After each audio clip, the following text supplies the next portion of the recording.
பொதுவாவே சிம்பு படம்னாலேயும் அங்க அங்க அந்த கான்ட்ரோவர்சிக்கு கண்டென்ட் முதல்ல குடுக்குறதே சிம்புவா தான் இருந்திருப்பாரு. நீங்க பழைய படங்கள்லாம் எடுக்கும்போது சிம்புவால அந்த பிரச்சனை, சிம்புவால இந்த பிரச்சனை, அது இது அப்படி பண்ணாரு, இப்படி பண்ணாரு. ஈவன் கௌதம் மேனனே கம்ப்ளைண்ட் பண்ணிருப்பாரு. பார்ஷியலா அப்படியே லேட்டா வருவாரு, ஆனா ஒரே சிங்கிள் ஷாட்ல எடுத்துட்டு போவாரு.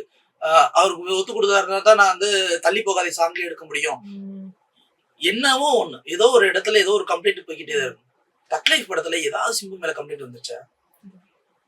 அவ்வளவு கழிவு ஊத்துனாங்கல்ல, ஊரே கழிவு ஊத்துச்சுல்ல. சிம்பு மேல ஏதாவது ஒரு ஒரு சின்ன பிசுறாவது கம்ப்ளைண்ட் வந்துச்சா? ஏதாவது ஒரு ஆடியோ லான்ச்ல கம்ப்ளைண்ட் வந்துச்சா? ஏதாவது ஒரு இடத்துல வந்துச்சா? அப்ப அவர் எவ்வளவு மாறி இருக்காரு. சரி, அவரு தன்னை உணர்ந்துட்டாரு. நம்ம ஏதோ ஒரு இடத்துல நம்ம மிஸ்டேக் பண்ணிட்டோம். மேபி அக்செப்டன்ஸ் வந்து ஒரு முக்கியமான ஒரு விஷயம் இல்லையா? அதை அக்செப்ட் பண்ணிக்கிட்டாரு. இப்ப அதை இருந்து ஓவர் கம் பண்ணி ஒரு விஷயத்த பண்ணணுன்றாரு.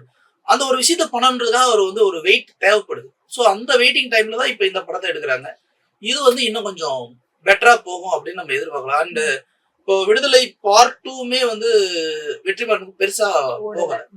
ஏதோ பாடம் எடுத்த மாதிரி இருந்துச்சு. சோ தட் அவருமே ஸ்கிரீன் பிளேல நிறைய இது பண்ணுவாரு. தானு அவர்களுக்குமே வேற வழி இல்ல, வாடிவாசல் தள்ளி தள்ளி போய்கிட்டு இருக்குங்கிறதுனால வேற வழியே இல்லாம இந்த படத்தை சீக்கிரமா முடிச்சு ரிலீஸ் பண்ணணுங்கிறதுலதான் ஒட்டுமொத்த படங்களும் இருக்காங்க. ஆல்மோஸ்ட் தீபாவளி முடிஞ்ச உடனே லைவ் லொகேஷன்ல ஸ்டார்ட் பண்ணிடுவாங்க. ராயபுரம்ல இமிடியேட்டா மூவ் பண்ணிடுவாங்க எனக்கு தெரிஞ்சு. ஏன்னா செட்டு போட்டு இதெல்லாம் ஆரம்பிக்கிறதுங்கிறது முடியாத காரியம். லைவ்லயே போயிடலாம் அப்படிங்கிற ஐடியால இருப்பாங்க.